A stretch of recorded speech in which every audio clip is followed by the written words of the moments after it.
evening and welcome to Business Hook's daily news podcast, where we get you a roundup of the day's top business stories. I'm Avni Raja and today is the 31st of July 2024. Let's start with a quick wrap of the day's market action. Indian equities ended a range-bound session at the day's highs. The Sensex and the Nifty each gained 0.3%, with both indices inching closer to their lifetime highs. Of the Nifty 50 stocks, 34 advanced while 16 declined. Maruti Suzuki was the top gainer on the list as its first quarter results beat estimates. In Asia, equity markets surged on two positive cues. The Bank of Japan raised its key interest rates to around 0.25%, and in China, data showed a contraction in manufacturing output that wasn't as bad as anticipated. As a result, Japan's Nikkei, China's Shanghai Composite, and Hong Kong's Hang Seng were up by as much as 2% each. Back home, India's market regulator SEBI has proposed 7 measures to curb the surge in the F&O segment.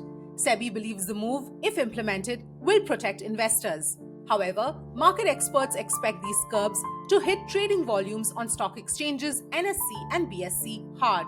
They also believe discount brokers would be at greater risk if SEBI goes ahead with its plan.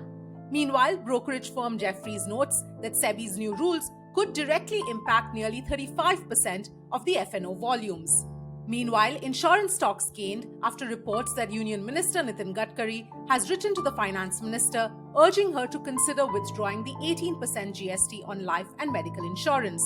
According to Money Control, Gadkari wrote to Nirmala Sitharaman after LIC employees in Nagpur apprised him of the challenges the insurance sector was facing. In his letter, Gadkari argued that GST on insurance taxes life's uncertainties and hinders the sector's growth, and therefore it should be removed.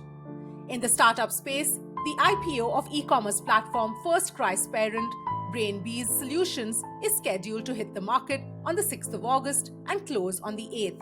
The IPO consists of a fresh issue of equity shares valued at 1,666 crore rupees and an offer for sale component of up to 5.44 crore shares. Though the price band of the IPO hasn't been announced yet, reports suggest its upper end could be fixed around 465 rupees, valuing the company at nearly 25,000 crore rupees.